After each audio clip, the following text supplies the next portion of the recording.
Imagine waking up tomorrow with unlimited motivation.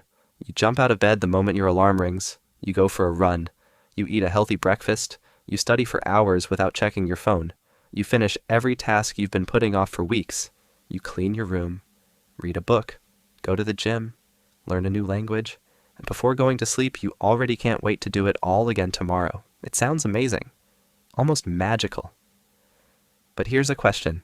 If motivation is the key to success, why does it disappear so quickly? Why is it that every January, millions of people buy gym memberships they'll stop using within a few weeks? Why do we promise ourselves that this time will finally change, only to end up exactly where we started? And why do the people we admire, the athletes, musicians, entrepreneurs, and writers, keep showing up every day, even when they don't feel like it? For years we've been told that success begins with motivation, that once we're inspired enough, everything else will fall into place. But what if we've been thinking about motivation backwards? What if a motivation isn't the cause of action, but sometimes the result of it? Because if that's true, then waiting to feel motivated might be the very thing keeping us stuck. Let's be honest, we've all experienced the same cycle. You watch an inspiring video, read an incredible book, see someone completely transform their life. Suddenly you feel unstoppable. You tell yourself, starting tomorrow, everything changes. Tomorrow arrives. You wake up early. You exercise. You work. You feel amazing. The second day is harder. By the third day, life gets busy. The fourth day, you're tired. By the weekend, you've skipped your routine. A few days later, you're back where you started. Then something interesting happens. Instead of questioning the plan, we question ourselves. Maybe I'm just lazy. Maybe I don't have enough discipline. Maybe successful people are naturally more motivated than I am. It feels like a personal failure, but psychology suggests something very different. The problem often isn't that you lack motivation. The problem is believing motivation should always come first. Think about how movies tell stories. The hero has an emotional moment. They're inspired. Then they train harder than anyone else. Eventually, they succeed. It makes for a satisfying story. Real life rarely works that way. Psychologists have spent decades studying why people pursue goals, persist through challenges, and eventually give up. One of the most influential frameworks is called self-determination theory, developed by psychologists Edward Desai and Richard Ryan. Instead of treating motivation as a single feeling, they argued that motivation exists on a spectrum. Sometimes we do something because we're genuinely interested. Sometimes because we value the outcome. Sometimes because we feel pressured. Sometimes because we're avoiding guilt or punishment. In other words, not all motivation is created equal. Imagine two students preparing for the same exam. The first studies because they're fascinated by the subject. The second studies only because they're terrified of failing. Both are motivated, but the quality of that motivation is completely different. The first is more likely to stay engaged over time. The second may work incredibly hard for a short period, but burn out more easily once the pressure fades. This distinction matters because many of us spend our lives chasing emotional excitement instead of building reasons that can survive difficult days. Here's something we rarely think about. Motivation is an emotion, and emotions are temporary. Think about happiness. No one expects to feel happy every minute of every day. The same is true for confidence, energy, excitement, curiosity. They all rise and fall. Yet somehow when it comes to motivation, we expect it to stay constant. Imagine trying to build your career based only on the days you feel inspired, or only going to work when you're in the mood. Most people couldn't keep a job that way. We already understand this in other areas of life. Parents don't only take care of their children when they feel motivated. Doctors don't only show up when they're inspired. Pilots don't cancel flights because they don't feel productive that morning. Professionals learn something that many of us never do. Feelings change. Responsibilities remain. That doesn't mean ignoring emotions. It means understanding that emotions aren't always reliable guides for long-term goals. So if motivation isn't the engine we thought it was, what actually keeps people moving forward when they don't feel like it? Why does taking one tiny action often make the next action easier? And why have psychologists discovered that waiting for motivation may actually prevent it from ever appearing? The answer lies in a surprising idea. Action doesn't always follow motivation. Sometimes motivation follows action, and that changes everything. Let's go back to the question we ended with. If motivation doesn't always come first, why does taking one small action suddenly make the next one feel easier? At first glance, it doesn't make sense. Shouldn't you need motivation before you act? Surprisingly, psychology suggests the relationship often works in the opposite direction. Imagine it's Saturday morning. You plan to clean your room. You look around. There are clothes on the floor, books scattered across your desk, empty coffee mugs. Your brain immediately calculates how much work lies ahead. The task feels overwhelming, so instead of cleaning, you scroll through your phone. An hour passes. Nothing has changed. The room is still messy, but now something else has changed. You feel guilty. That guilt makes the task feel even bigger, so you avoid it even more. This is one of the cruelest loops our brains create. Avoidance reduces discomfort in the short term, but it often increases discomfort in the long term. Psychologists call this negative reinforcement. The word negative doesn't mean bad. It simply means that something unpleasant is removed. When you avoid a difficult task, you temporarily remove feelings like stress, uncertainty, or anxiety. Your brain learns something. Avoiding this made me feel better. So, next time, it encourages you to avoid the task again. Without realizing it, you've started training your brain to escape discomfort instead of facing it. The relief is real, but it's temporary. And every time the cycle repeats, getting started becomes a little harder. Now imagine someone experiencing depression. Many people assume the solution is simple. Wait until they feel better. Then they'll begin exercising. Then they'll reconnect with friends. Then they'll return to work. But psychologists noticed something. For many people, waiting didn't help. The longer they waited, the harder it became to take the first step. So therapists began trying something different. Instead of asking, "How do you feel today?" they asked, "What small action can you take today?"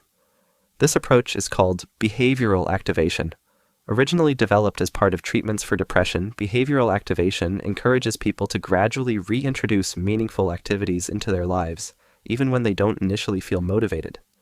The goal isn't to pretend everything is fine, it's to gently interrupt the cycle of avoidance.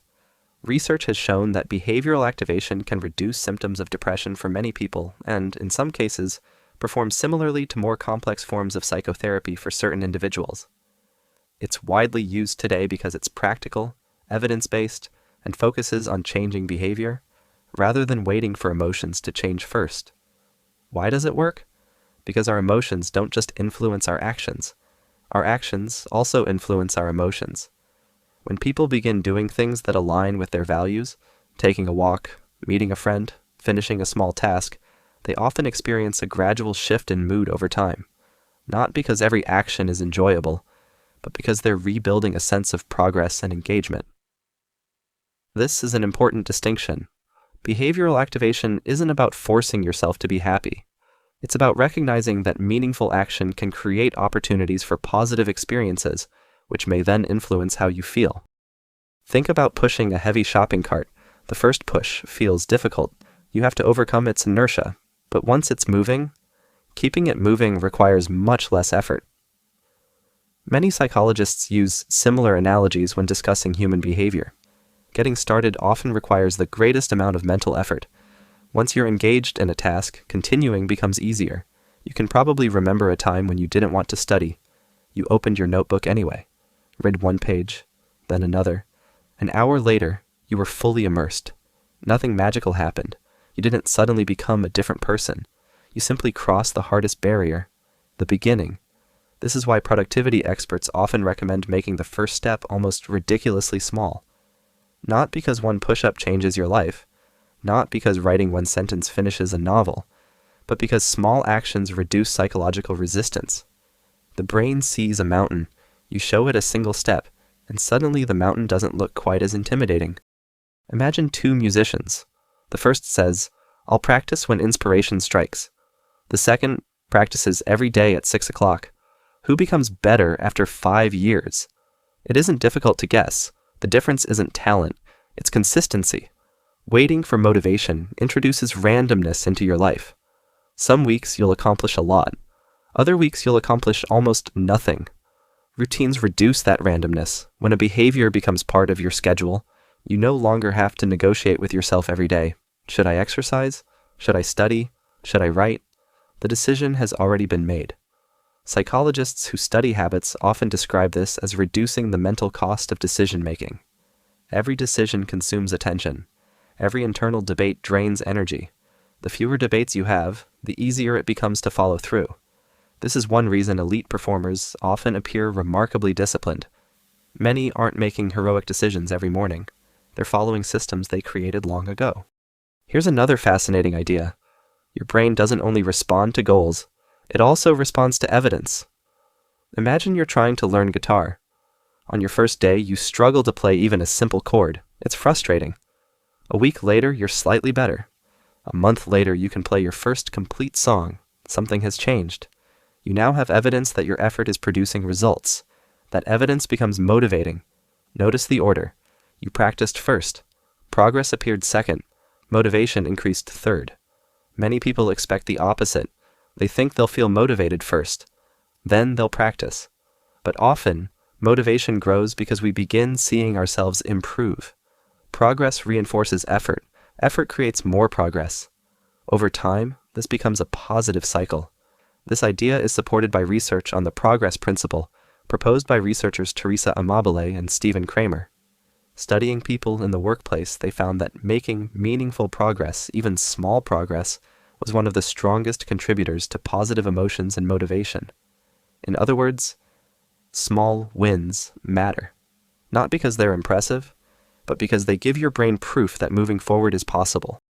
So if action creates motivation, and progress strengthens action, then one question remains. Why do some people manage to stay consistent for years, while others repeatedly fall back into old habits? The answer has surprisingly little to do with willpower, and almost everything to do with the environments we build around ourselves. By now, one thing should be clear. Motivation isn't useless, it's just unreliable. Some mornings you'll wake up excited to work, other mornings you'll feel exhausted, some weeks you'll be confident, other weeks you'll question everything you're doing. That's normal. The mistake isn't having those feelings, the mistake is making your goals depend on them. Imagine if an airline only flew planes when the pilots felt inspired, or if firefighters only responded to emergencies when they felt motivated. It sounds ridiculous because we understand that important work can't depend on temporary emotions. Yet when it comes to our own goals, we often believe we need to feel ready before we begin.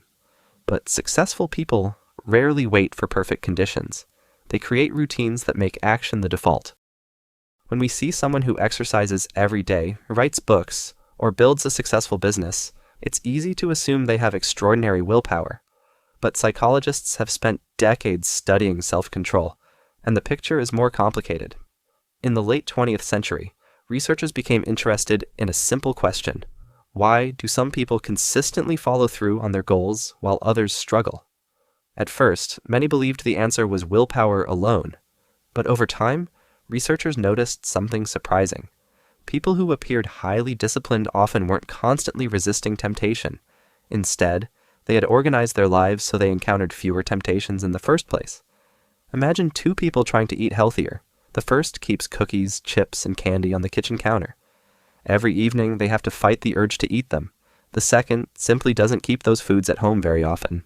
Who is using more willpower? Probably the first person. Who is more likely to succeed over months? Probably the second. Not because they're stronger, because they're asking less of their self-control. This idea has been supported by research showing that our environment plays a powerful role in shaping our behavior. Often, the easiest action becomes the one we repeat. Let's do a small thought experiment. Imagine your phone is lying beside your keyboard while you're trying to work. Every few minutes you glance at it, not because it vibrated, not because anyone messaged you, just because it's there. Now imagine putting the phone in another room. Suddenly, checking it isn't impossible. It's just slightly harder.